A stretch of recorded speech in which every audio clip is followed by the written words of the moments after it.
and give a few words to the camera. If you would like to know more about me and my work, then please take a bookmark. I have a YouTube channel.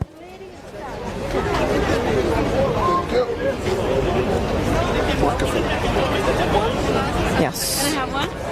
Oh yeah, 1 second.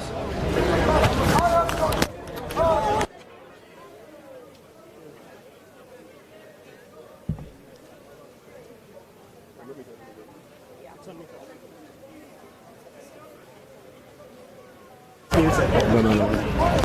Everything must always be on.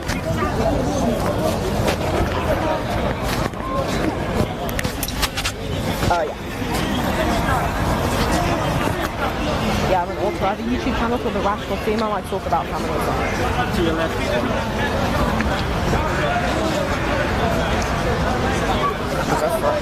My friends, you do not know me. My name is Blueorange22. We speak about societal oppression and privilege, but I ask you, if one society has one gender that is more likely to be homeless, is that really the privileged gender?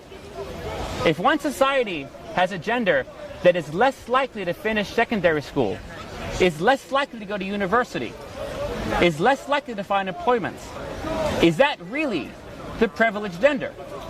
Let's take a look at the gender statistics in the UK. Men die younger. Men are more likely to be homeless. Men are more likely to be unemployed.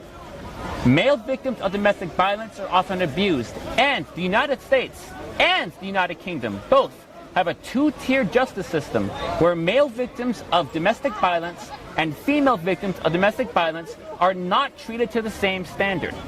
Male victims are very often treated as perpetrators by default, and this was codified in 2018 by the Justice Secretary of the UK bench decision that women are to be treated more leniently by default by the same crime.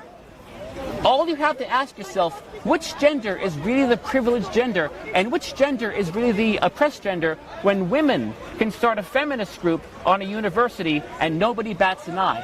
But if a man tries to start a men's group on a university, he is immediately demonized and ostracized.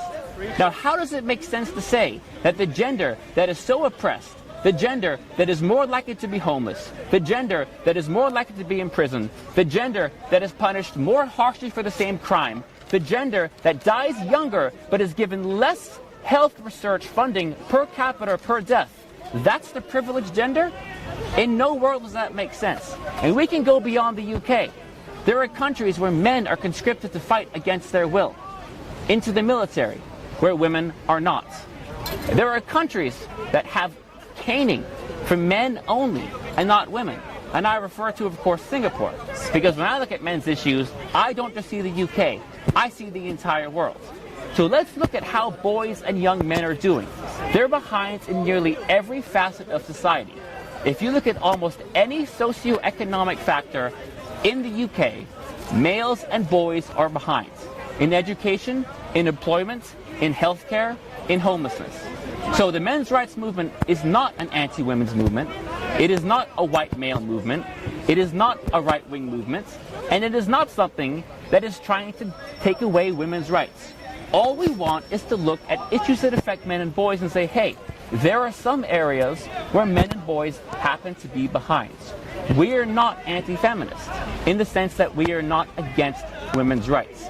But when you look at the specific actions and words of certain feminist groups, you do not see them following in the footsteps of equality. My name is Blueorange22, and you can see me. Thank you very much. Thank you.